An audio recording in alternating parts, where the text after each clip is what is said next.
Hi there, and welcome back to the View Show. Today I'm joined by Amon. Amon's the co-founder and CEO of Ophelos, a fintech startup reimagining the debt collection industry by focusing on improving financial health. Before founding Ophelos, a man worked at high growth startups ASAPP and Moat. He holds a BA in economics from Brown University. Thanks for joining us in the show. Thanks for having me. So this is the first time I've seen a B corporation on the show. Can you tell me about what that means for our audience, as well as how you came to go down that journey of creating a B corporation? Yeah, a B Corp was quite important for us. I think generally when we started Ophelos to kind of have social impact in mind. Um, just because in the debt collection space, you do tend to deal with very sensitive um, topics, and especially customers who are oftentimes in very precarious situations. Financial difficulties. They're very vulnerable. And so if you look at kind of the past 20, 30, 40 years and how the debt collection industry really behaved, it has been very predatory and very hostile towards customers. So for us, it was always clear from the very beginning that we wanted to be the most customer centric and customer focused organization in the space. And being a B Corp really means that we are putting um, the treatment of customers and also the environment before profit. And so what it means kind of operationally and legally is that we have language in our articles that basically say that we are putting the benefit of the community, and that includes people and the environment before profit. And then there are certain things that we kind of have to fulfill as part of the B Corp application process. So we're still a pending B Corp because we haven't really gone for our first 12 months. But Hmm. over the next 12 months, we will complete that certification process and become a fully certified B Corp. So are B Corps like what are the legal requirements from the government perspective? Like how does the government know if someone's a valid B Corp versus not? Yeah, I think it's so there's a governance aspect of it. So you basically have to submit a yearly kind of report to your board, for example, and whatever governance structure you have as an organization that basically shows that you're fulfilling the guidelines, and you have a level of flexibility as to what that entails. Um, and then in terms of legal structure, we're still a limited company. In the US, you would still be an incorporated company. It's not that you have a different types of legal structure in that sense.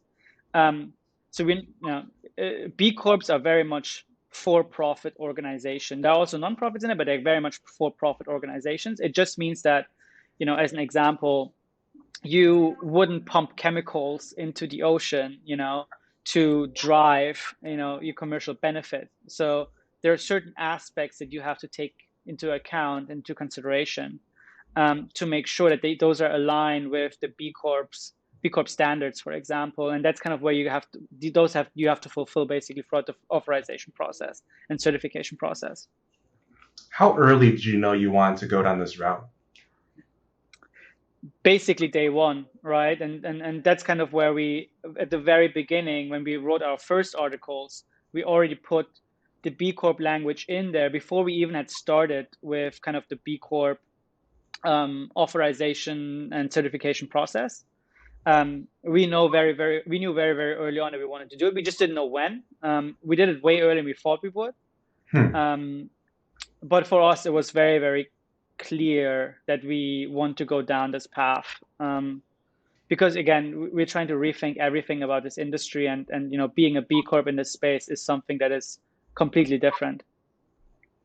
So imagine being a debt collection agency and a B corporation is not a common pairing. Like, do you have a like what are some like common reactions people have when you tell them that? Yeah, it's very odd. Most it's not something that people think of. It's also when we tell them we are in this space and we are B Corp, people are oftentimes surprised. To be fair, most people actually also are still getting to grips what actually is a B Corp. Like a lot of people don't understand the concept of a B Corp. So it is something quite unique. But again, for us, I think mentally it's quite important. And, we did to a certain level. This whole social impact mission that we have, to a certain level, is also to keep us, in check and keep us sane, because we know that what we're doing is, oftentimes very difficult culturally. And so by having this very, very focused social impact thesis and mission, it keeps us focused on what is important from a product perspective, from a cultural perspective. It allows us to attract the best talent as well, because we're all aligned on that mission. So it is very, very unique in this industry. Can you tell me the story of how you decide to choose the niche of debt collection? Yeah, it's a weird one, right? If you would have told me, David, like 2-3 years ago, that I'm starting a business in the debt collection space, I would have probably called it a mental asylum. I would have called it insane.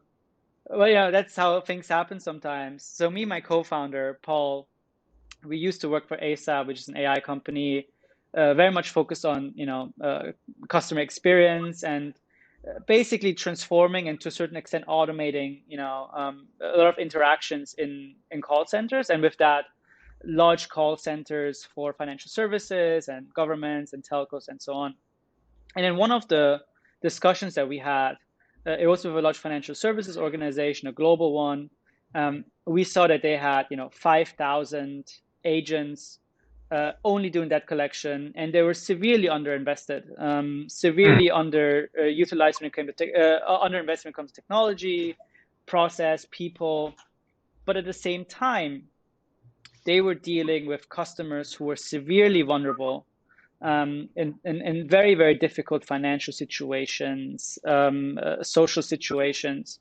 And more than that, from a volume perspective, they were dealing with massive amounts of volume, and customers being in arrears, be it around their credit cards, in the US medical bills, mortgages, you name it. And so we felt that there must be a better way. There must be a better way of doing things, using a better kind of customer experience, customer service, automation around AI and behavioral science. And so we felt that would be a cool space. And that was way before COVID. Because also what we saw and felt at the horizon is that at a certain point, there will be an economic event, right? Now, we didn't expect it to be a black swan event like COVID, obviously, but you could sense that there were first signs of a recession looming, and with that, obviously, the demand for debt collection services increases, as you would expect. So it felt like a perfect storm.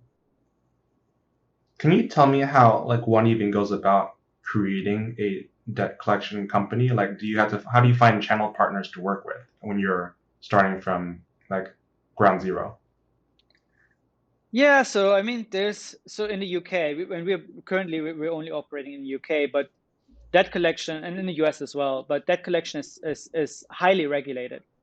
Hmm. So the very first thing you need to do is actually get an authorization from the respective regulatory body. In the UK, it's the FCA, the Financial Conduct Authority. So that process took us roughly 8-9 months or so. And then once you have that authorization, you can then officially kind of go to market. For us, go to market really is right now is direct sales. So a large scale enterprise sales. I have some experience in enterprise sales. My co-founder Paul has quite a lot of experience in enterprise sales. So for now, that's kind of our main channel strategy. But we're already talking to kind of other partners in the space, be it system integrators, for example, other type of consultancies.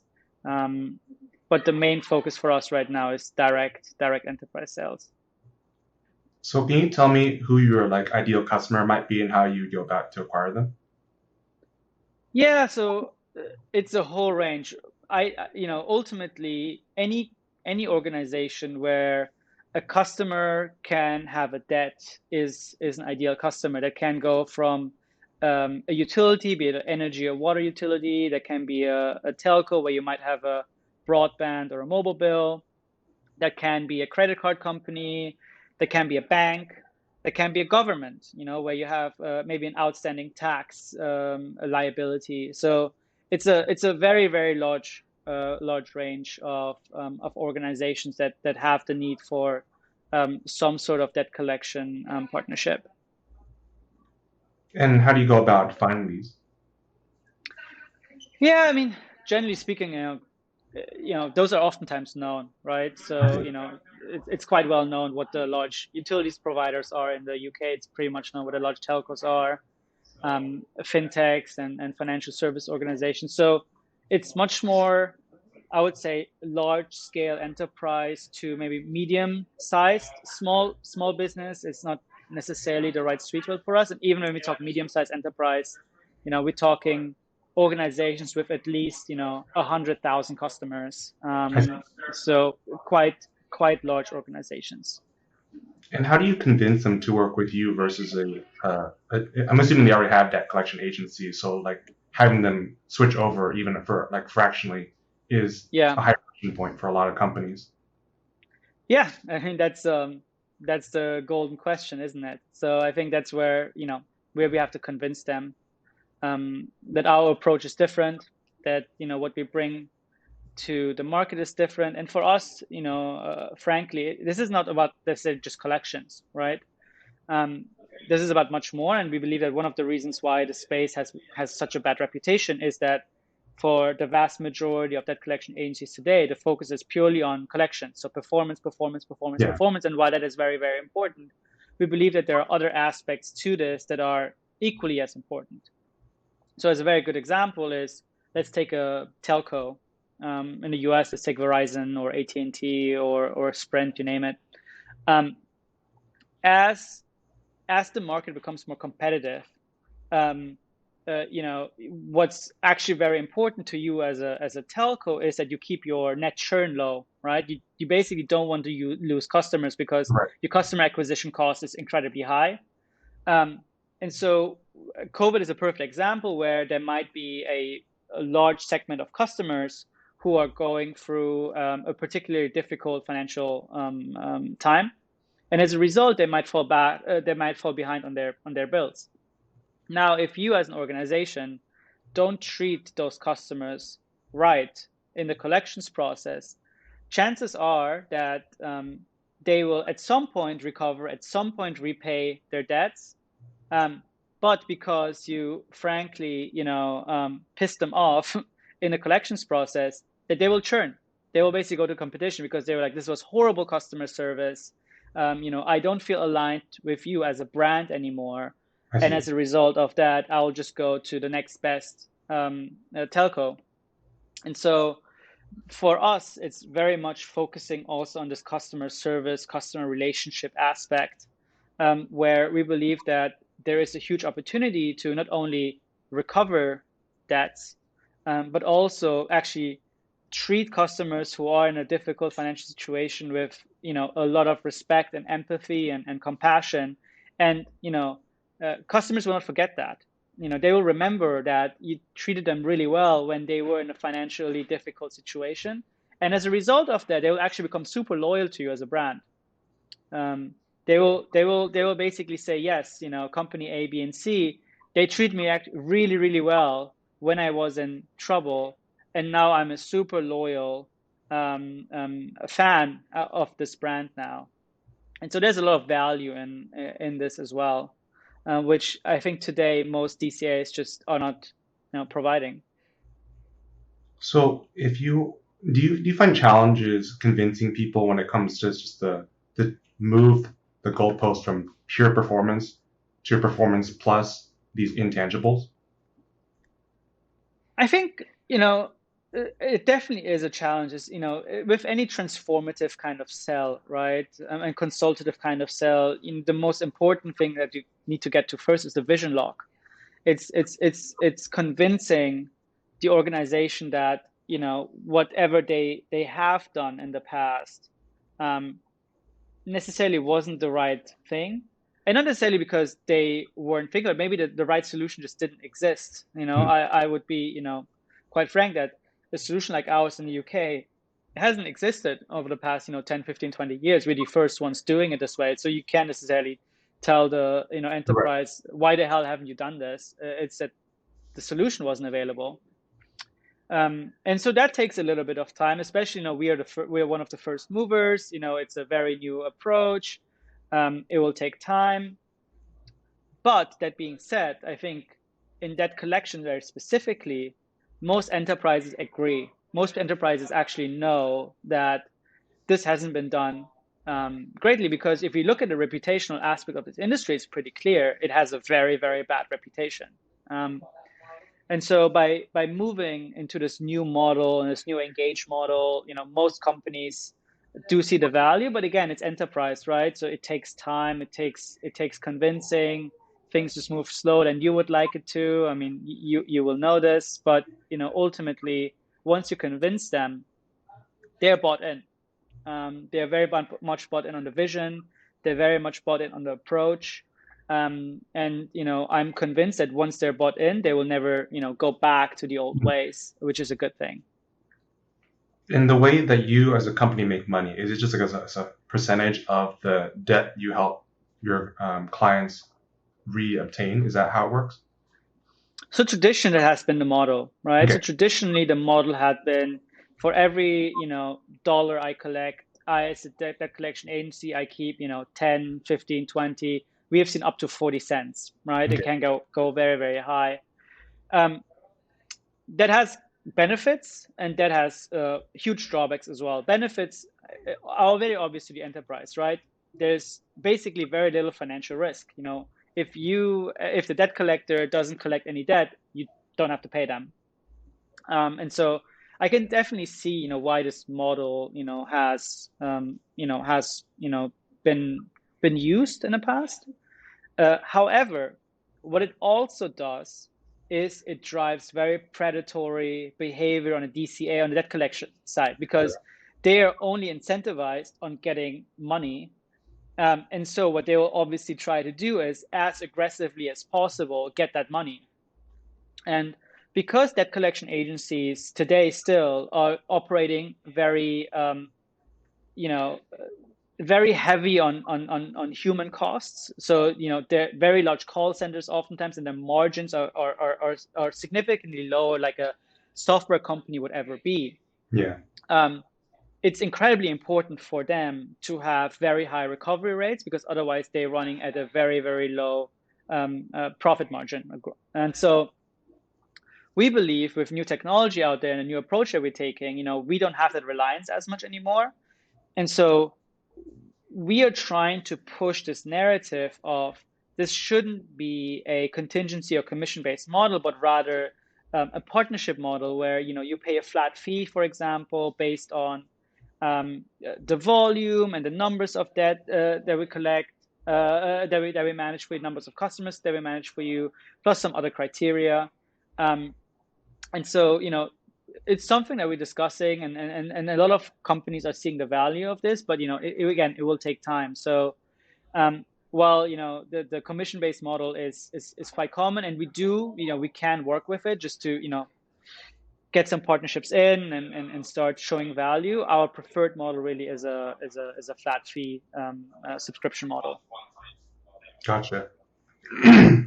And when you have these subscriptions from these users, is there a commitment that they're making in terms of time? Is it in 1 year, 3 years, 5 years, or is it more like until one person chooses to terminate the agreement? Yeah, so ideally we would like to have it on a multi-year, or at least a 1 year. We're still very early stage, so for us right now it's mainly about Gotcha. getting the foot in the door, wedging our way in, and then building the partnership over time and expanding it. My previous experience have always been the best type of contracts are either multi-year or a 1 year with an auto renewal. That's usually a great model. But I think until we get there, it'll take a little bit of time. I think for us right now, the most important thing is to be easy to work with. We just want to be super easy to work with, and bend ourselves backwards to whatever potential clients want, until we have a certain standing in the market. And I think then we have a little bit more, I guess, leverage to change the way we operate. Earlier, you mentioned there's this other company that had 5,000 agents on debt collection. Would you say that's like considered large? Is that medium size, or is that even like small? That's large, Okay, right? But I think that was one of the largest banks in the I see. world that had 5,000 internal agents. But if you think about it, there are 5,000 internal agents, um, and they're still outsourcing, Yeah. right? So it's not like they only deal with stuff in house; they outsource as well. And so you know, it's a huge market. The debt collection market alone in the US, UK, English speaking developed countries is like 25 billion pounds, 25 billion dollars. It's a huge market that really hasn't been disrupted. It's one of the few kind of financial services markets that hasn't really been disrupted. And so there's a very, very big opportunity to change things. So, can you tell me about some of the inefficiencies that exist in these like multi-thousand person organizations that you're trying to solve through technology in your platform? Yeah, so a lot of it is kind of, the way we divide it really is kind of front end, and customer experience, customer facing inefficiencies, let's call it that, and then back end, inefficiencies. I think the largest inefficiency today is that the vast majority of debt collection interactions between agents and customers is phone based. Hmm. So people, humans making phone calls to humans. And as a matter of scale, one person can only have one phone conversation at a time. It's naturally, inefficient. Um, and then, there are other ways where it's very inefficient because they use it's very rules based. So on day one, we send a letter. On day two, we send a SMS maybe. On day three, we send an email. On day five, we make a phone call. On day seven, we make a phone call. On day 11, we make a phone call, and so on and so forth. And they Hmm. basically use, a one size fits all approach for any customer, no matter if the customer is 18 years old or 65 years old, or they have different types of criteria information about these customers. So that in itself is quite inefficient. And then there are other kind of reconciliation processes that are very inefficient as well. The systems that they use, the way data is exchanged between parties, and so on and so forth. So for us, it's about, how can we deeply integrate with other systems? So, the data exchange is automated. It's very, very straightforward. It's, real time.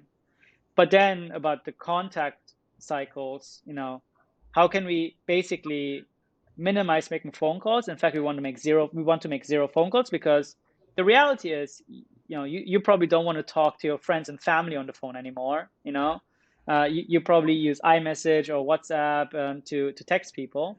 So why the hell would you want to talk to a debt collector on the phone? It makes no sense. Um, and so kind of moving away from these kind of traditional channels to what, customers actually prefer, which is messaging. And messaging you can do at scale. It's much easier to do. And then, using machine learning and behavioral science to then figure out, okay, for each individual customer that I have, what's the best strategy? And for customer Amon, the best strategy might be on day one, I send an email.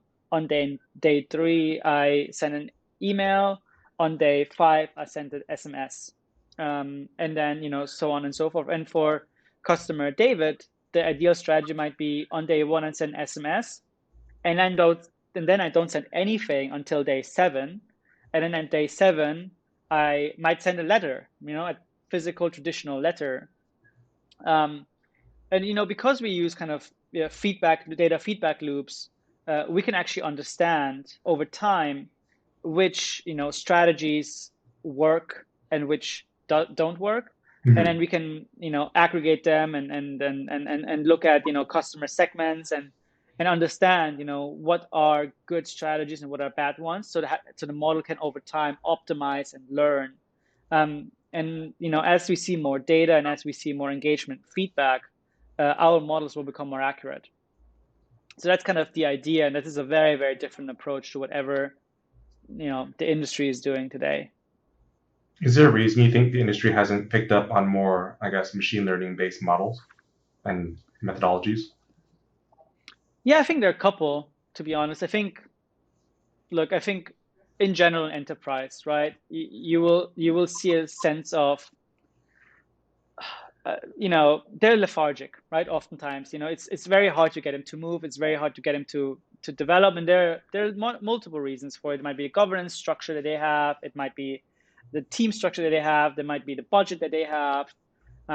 So and this is not necessarily only debt collection related, right? You see that across other areas as well, be it marketing or sales or customer service or HR. It's a very common enterprise issue. Enterprises, generally speaking, are slow in adapting technology, just the way it is. Now, in debt collection, very specifically, you have a multitude of other reasons. I think you have a lack of talent, and a lack of tech culture in those organizations, because they're oftentimes very operationally driven. Mm-hmm. So having a tech innovator in there who comes in and has the know-how and has the expertise to actually bring on change, just doesn't exist, and you certainly don't have it on leadership level.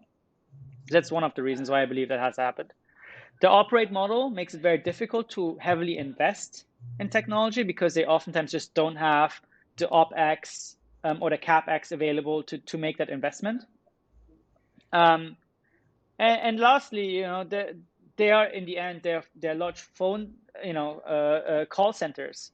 And so politically speaking, within those organizations, it's actually not a good thing for them to start cutting out people, because they want to kind of keep their their call center large to a certain level, and because oftentimes it's also how they charge. They might not necessarily only charge by commission. They might charge by full-time employee that they put into the call center Right. for the organization. So there are a number of different reasons why I believe it just happened change. But I think most and foremost it's also culturally. They don't have the people in there to do it. Is is the DCA space highly fragmented, or is it like a winner takes most, or like how do you view the landscape? Yeah, I don't think it's kind of a network effect kind of Yeah. a space. I don't believe that it will be winner takes it all. I think in the UK alone you have like 10, 15 debt collectors that make 50 million or more in revenue. I see. So it is a large space. You have a large kind of tail end. In the UK you have roughly 600 debt collection agencies. I would say the top 20 have probably 70-80% of the market share, and then you have just a tail end where it's mom and pop shops, 1, 2, 5 people bands, who are trying to collect debt. I think there's an opportunity to consolidate that market a little bit more, because we can probably, over time, we'll probably be able to provide that service in a much lower cost. But yeah, I think the market is so large, and debt is not going to go away, right? Like the form of that might change. So it might move from credit cards to buy now, pay later. You see Klarna and Affirm in the US, getting larger and larger. So the type of debt might change, but debt is a instrumental part of our society, and so I just don't see debt going away. In fact, I see debt increasing. And even if you believe that the ratio of people who fall into problem debt and fall into arrears doesn't change, the sheer volume is going to increase with that. So it's not going to be something that is going to go away anytime soon, unless we move from a capitalist system into another system, which I don't see coming. Yeah. How big is your current team today?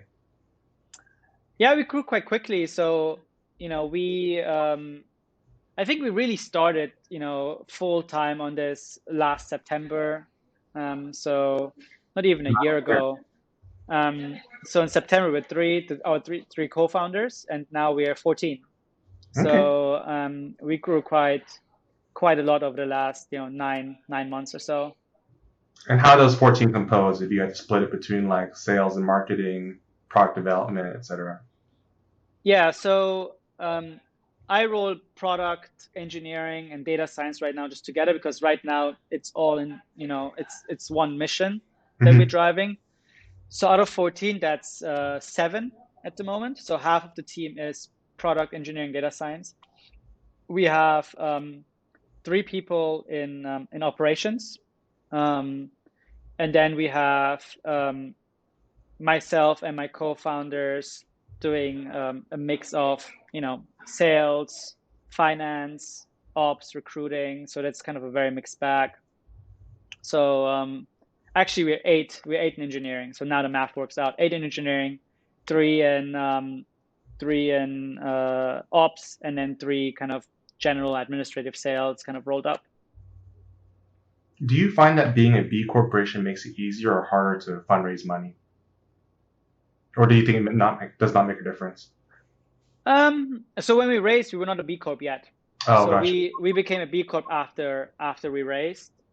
I think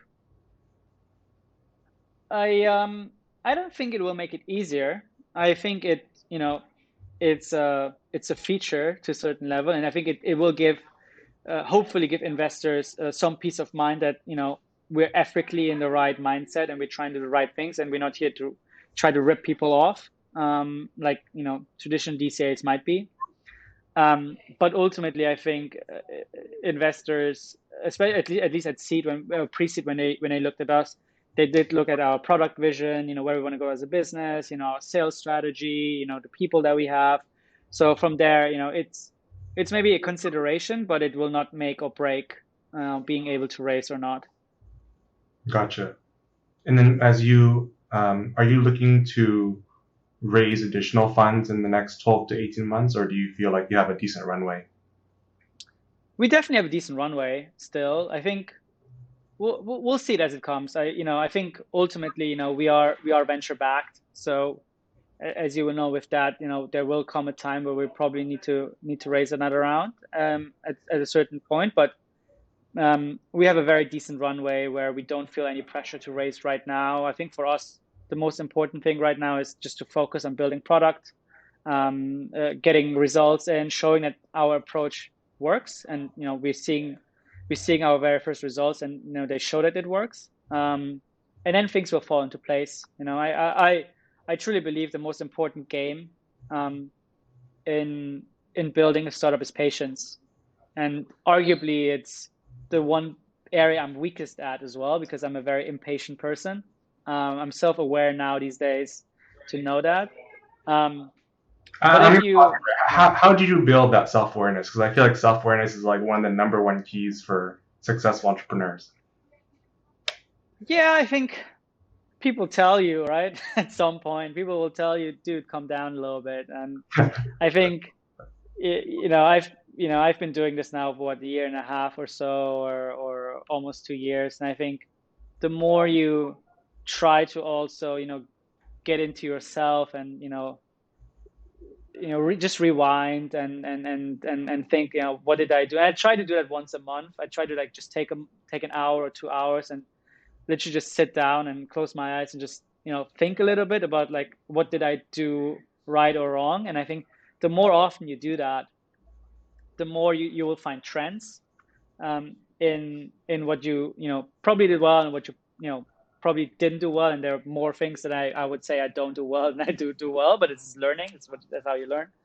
And I think at a certain point you just see, yeah, I think patience is just the key, because especially in enterprise sales, things just take time. It's not, Yeah. consumer product where you have a high growth like a TikTok or a Snapchat or a Clubhouse at the beginning. But it just takes time. But once you're in, you're super sticky, right? And I think that's the thing. Again, going back to Clubhouse, which I use myself a lot at the beginning. It can you don't always know if it's super sticky or not. There's this level where it can lose momentum. Yeah. Whereas for an enterprise product, that doesn't necessarily hold true. Like, you can be incredibly sticky, and once you're in, without saying it's guaranteed, but the likelihood of them ripping you out is quite low, at least for the first year or two. And then you have some time to prove value. And if you believe in your product and you work, hard to show that it works, and it works, then you're in a good place. But again, that takes time, that takes patience. So, what would you say are some of the best decisions you've made in business so far, and what are some decisions that you wish you, uh, I guess, learned from, or wish you knew ahead of time to do something different?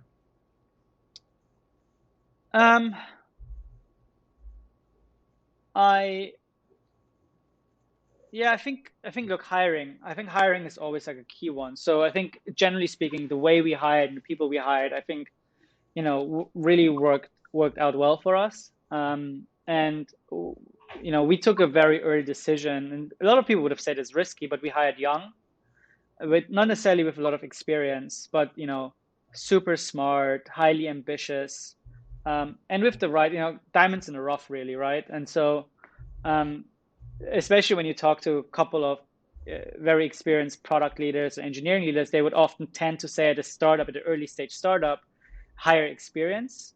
And we kind of you know, we made a decision to not go that way because we want to hire young and hungry, and it worked out very well for us, right? It could have not, but it worked out really well for us.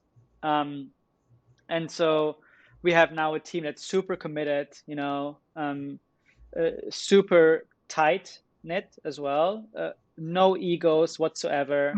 And I think that worked out really well. That was a very good decision on our part. I think, on the sales side, we probably underestimated a little bit the sales effort it would take to get these deals.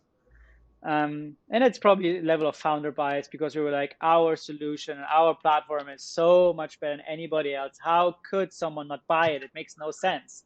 That would be insane for someone not to buy our tech. And so, we probably went there a bit naive and said, we just go and, we will sell so many deals in a year's time. And I think that was a good learning experience to say, look, even if the product is much better and we believe that it is, it still takes time.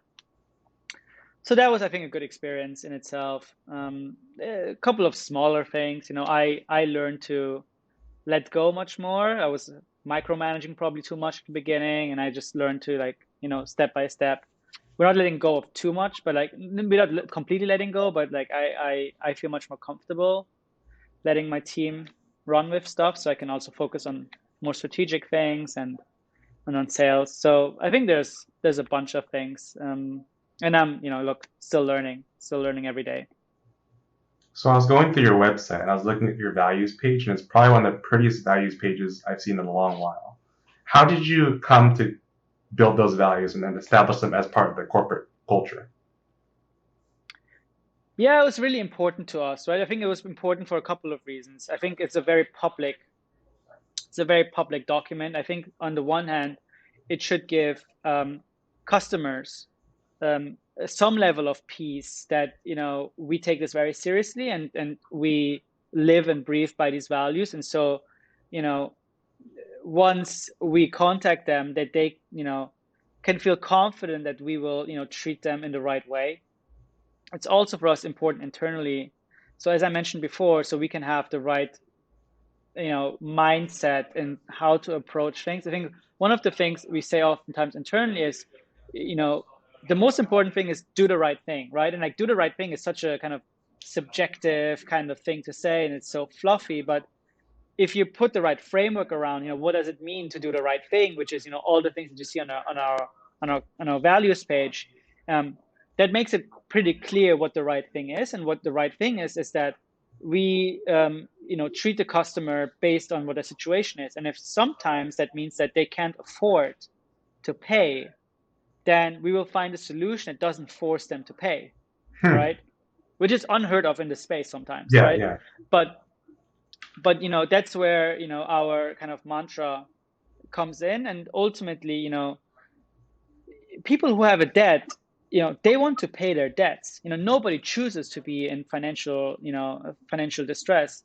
The vast majority of people who fall into situation aren't criminals. They're not trying to scam. They're not trying to steal. You will always have, the odd ones, the black sheep out there. But the vast majority of people are just, very worried, very confused, very stressed. And so it's important that, when you talk to them, that you give them a sense of also, familiarity, kindness, respect, empathy. And we believe that over the long term, this will work out. And we believe that over the long term, people will pay back, in the way we treat them. So you mentioned people, or you mentioned that scenario where if you have a person who doesn't want to pay, you'll help them find a solution where they don't pay. Can you elaborate a bit about that? Because I feel like I'm not sure how that works out at scale if it becomes a majority case or even a significant percentage. Yeah, I think it's oftentimes not necessarily about like if you don't want to pay, you don't pay. It's more about really in detail understanding what someone's financial position is.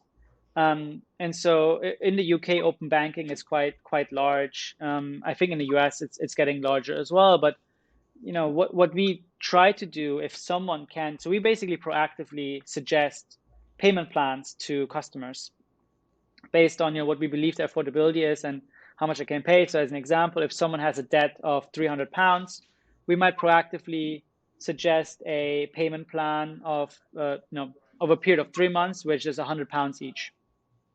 A customer might come to us and say, I can't afford to pay this debt.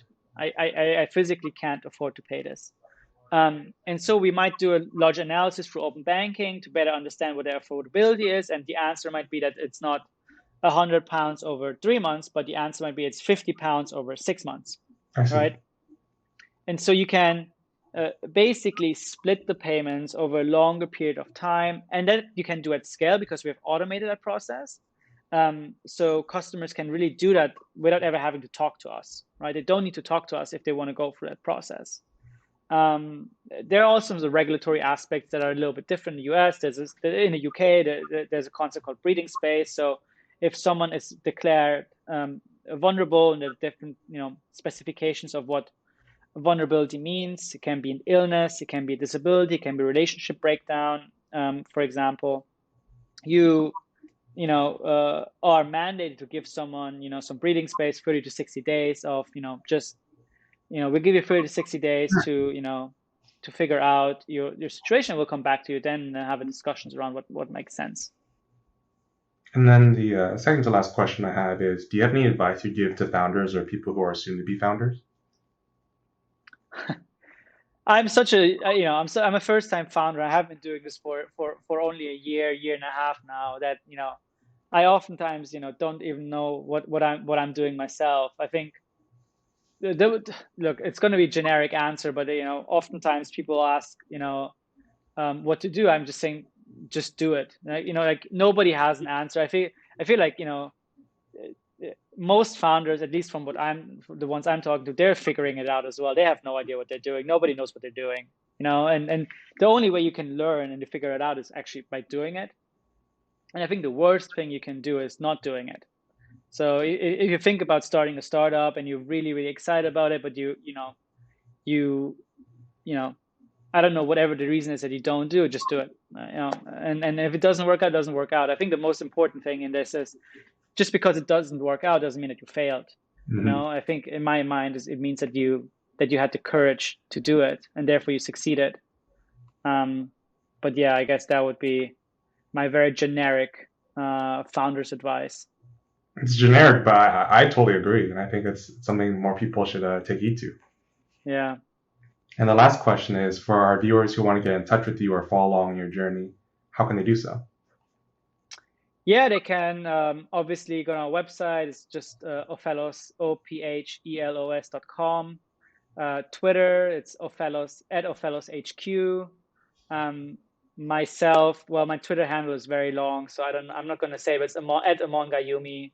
And yeah, we have a couple of cool things in store. We have a content team, so we're actually posting quite a lot of content every week. So yeah, feel free to follow along and see where this journey takes us. Sounds good. Well, thanks again for your time. Thanks a lot, David, for having me.